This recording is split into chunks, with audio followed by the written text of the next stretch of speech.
வணக்கம். Jawahar Javadupatti Pudur power writer அப்படிங்கிற YouTube channel மூலமாக உங்களை மீண்டும் சந்தித்த ரொம்ப மற்ற மகிழ்ச்சி. அத்தோட எங்கள் சேனல் சப்ஸ்கிரைப் பண்ணி பெல் பட்டன் பண்ணுங்க. அத்தோட எல்லாத்துக்கும் ஷேர் பண்ணுங்க.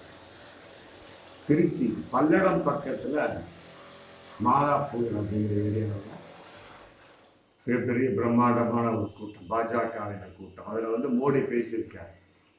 எதுக்கு வந்தார் அப்படின்னா, அண்ணாமலை அது பாத யாத்திரை போனார் பாருங்க. அதற்கு நிறைவு விழாவுக்காக வந்தார்.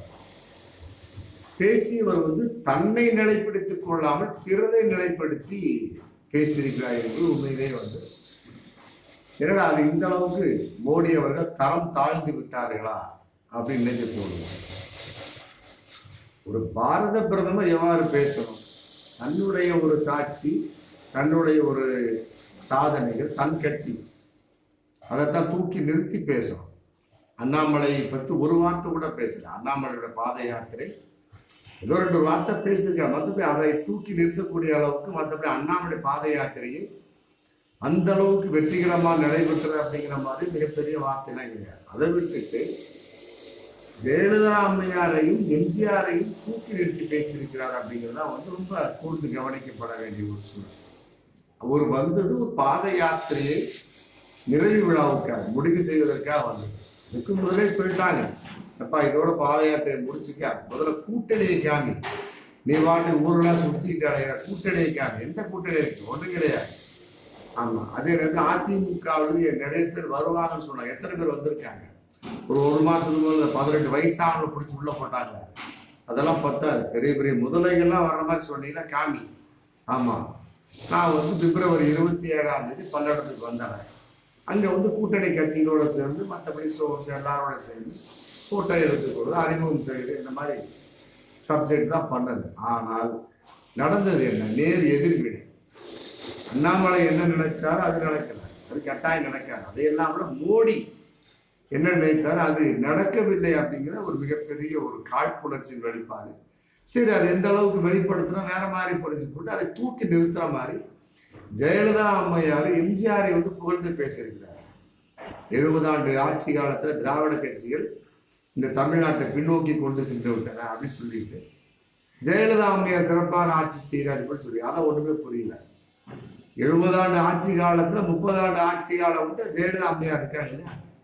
அப்புறம் இப்படி ஜெயலலிதா அம்மா சிறப்பாக ஆட்சி செய்தார்கள் எப்படி சொல்றாரு? அதான் ஒண்ணுமே புரியல. 2016 ஓசூர் கூட்டத்துல ஜெயலலிதா மிகப்பெரிய ஊழல்வாதி அப்படின்னாரு இதே மோடி. அதே 2014 ஜெயலலிதா அம்மையார் சொன்னாங்க, பிரதம வேட்பாளராக மோடியை அறிவிச்ச உடனே பாரதிய ஜனதா கட்சி உடனே சொன்னாங்க, மோடியா லேடியா பாத்துக்கலாம் அப்படின்ட்டாங்க.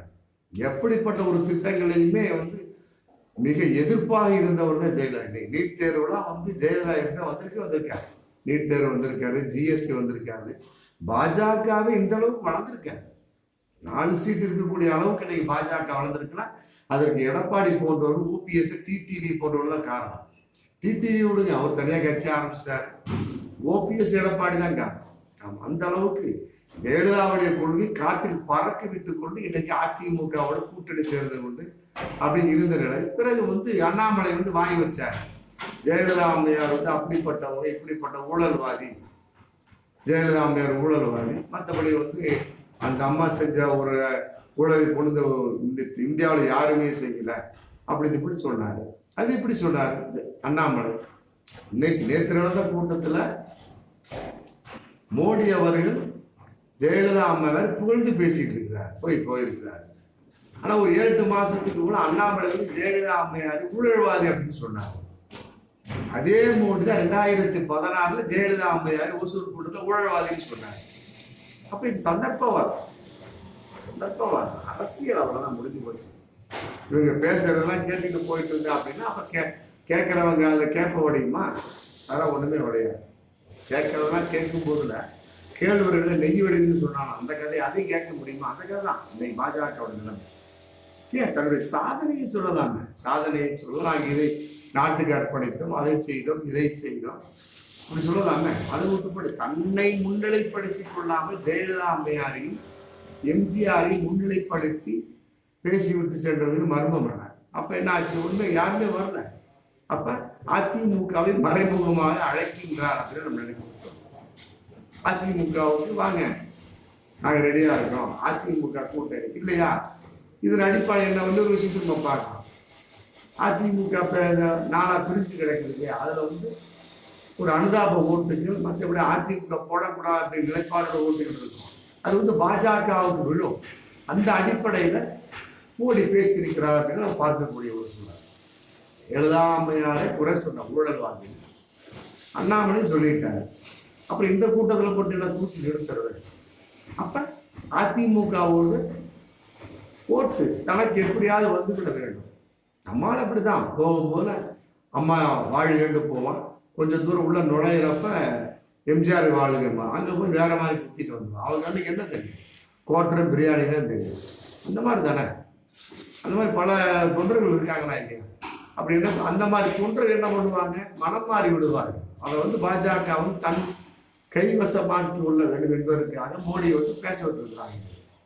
ஆமா, இந்த வகையில் அதிமுக உஷாரா இருக்கணும் அப்படிங்கிற பகிரங்கமான ஒன்று. அதையெல்லாம் அவரு சிறுபான்மை மற்றும் உஷாரா இருக்கணும். பாருங்க, இஸ்லாமியர்கள் கிறிஸ்துவர்கள் பார்த்து சொல்லக்கூடிய விஷயம்னா, மோடி எதற்காக ஜெயலலிதா அம்மையார் எம்ஜிஆர் தூக்கி நிறுத்தி பேச வேண்டும்?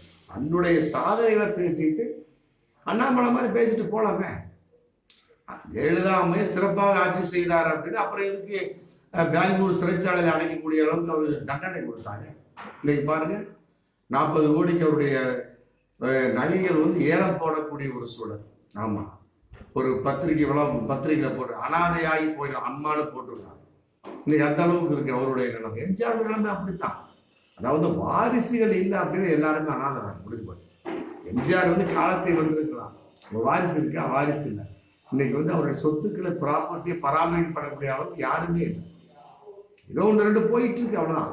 மற்றபடி வந்து அவருக்குன்னு ஒரு விஷயம் இல்லை. அதே மாதிரி ஜெயலலிதா அம்மையார், அவருடைய மரணமே மர்மமா இருக்கு. காரணம் என்ன? வாரிசு இல்லை. அப்படியே ஒரு அம்மா வந்தாங்க, அவங்க தான் எங்களுடைய வாரிசு, சோபன் பாபுடைய மகள்கிட்ட வந்தாங்க.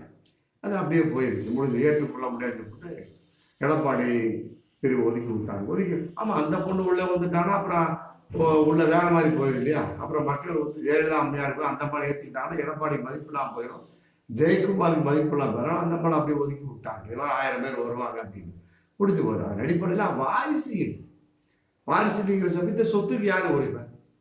புரியுதுங்களா? அப்போ வந்து என்ன ஆகுது? அனாதையாக இருக்கக்கூடிய ஒரு சூழல். ஜெயலலிதா அம்மையோட மரணமே ஒரு மர்மம் தானே.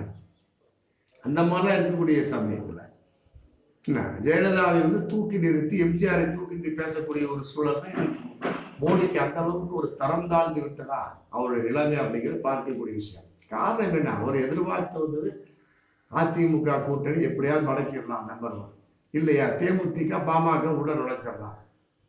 ரெண்டுமே இல்லை. தேமுதிகவும் நுழைய மாட்டேங்குது, பாமக நுழைய. ஏன்னு கேட்டா 2 பேர் ராஜ்யசபா சீட்டு கொடுக்கறதுக்கு ரெடியா இருக்கு. கொடுக்குறியான்னு அவங்க கேட்குறாங்க. பாமகவை பொறுத்து அதிமுக கன்ஃபார்ம் ஆயிடுச்சு. ஏகதேசம் ஒரு 90-95% கன்ஃபார்ம் ஆயிடுச்சு பாமக பொறுத்த வரைக்கும்.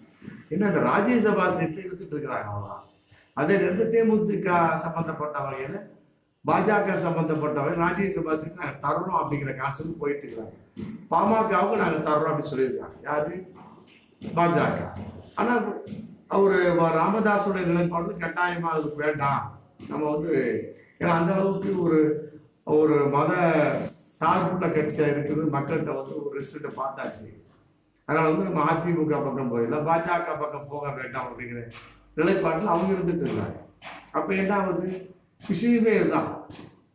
தன்னுடைய நிலைப்பாட்டை சொல்லி நம்ம ஓட்டு கேட்கக்கூடிய ஒரு சூழல் இல்லை.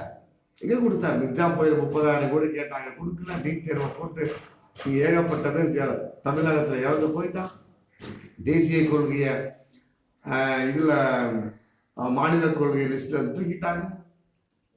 அது மாதிரி ஏகப்பட்டது. ஜிஎஸ்டியை வந்து கடைசி வரைக்கும் பெட்ரோல் டீசலுக்கு ஜிஎஸ்டியை கொண்டு வரல.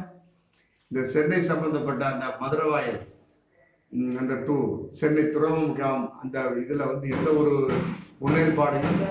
சேது சமுத்திர திட்ட வாயில முன்னேற்பாடு கிடையாது. அப்படி இருக்கக்கூடிய மெட்ரோ ரயில் 2ஆம் திட்டத்துக்குள்ள அவன் அமௌண்ட் ஒதுக்கல. இதெல்லாம் இருக்கக்கூடிய சமயத்தில் எதை வச்சு அவர் பேசுவாரு? பார்த்தாரு ஜெயலலிதா அம்மையாரையும் எம்ஜிஆரை தூக்கி வச்சு பேசிட்டு இன்னைக்கு ஓட்டு கேட்டு போயிருக்கிறாரு, அவ்வளவுதான். மற்றபடி இந்த மக்கள் வந்து ரொம்ப ஆராய்ச்சி பண்ணுவாங்க. ஏன்னா அண்ணாமலை வந்து அன்னைக்கு வந்து ஜெயலலிதா ஒரு குற்றவாளினாரு. தமிழக பாஜக தலைவர் அண்ணாமலை ஜெயலலிதா குற்றவாளினாரு. இன்னைக்கு வந்து மத்திய பாஜகவை இது மோடி, பிரதமர் மோடி வந்து ஜெயலலிதாவை பாராட்டியிருந்தார். அதே நேரத்தில் அதே மீட்டிங்ல பேசுகிறார், 70 வருஷம் வந்து திராவிட கட்சியில வந்து தமிழகத்தை பின்னோக்கி கொண்டு சென்று விட்டன, ஒண்ணுக்கு விளங்காம பண்ணிட்டாங்க அப்படிங்கிறார். அப்புறம் அடுத்தவரை ஜெயலலிதாவை பாராட்டினார். அது என்ன இரண்டு விதமான ஒரு கருத்துக்கள், முரண்பட்ட ஒரு கருத்துக்கள் தானே. ஜெயலலிதா சிறப்பாக செஞ்சிருந்தாருன்னா அப்புறம் தமிழ்நாடு முன்னேறித்தானே இருந்திருக்கணும். அப்புறம் இதுக்கு 70 ஆண்டுகளாக ஆண்டு கொண்டு இருக்கிற திராவிட கட்சிகள்லாம் வந்து பின்னோக்கி சென்று விட்டது அப்படின்னா அண்ணாமலைக்கும் மோடிக்குமே மிகப்பெரிய முரண்பாடு இருக்கிற மாதிரி இதுக்கு இந்த அவர் பேசுற கருத்துக்குள்ளே முரண்பாடு இருக்கு. அண்ணாமலை குற்றவாளிங்கிறாரு, இவரும் சொன்னார் 2014 குற்றவாளி. இன்னைக்கு வந்து பாராட்டிட்டு போயிருக்காரு.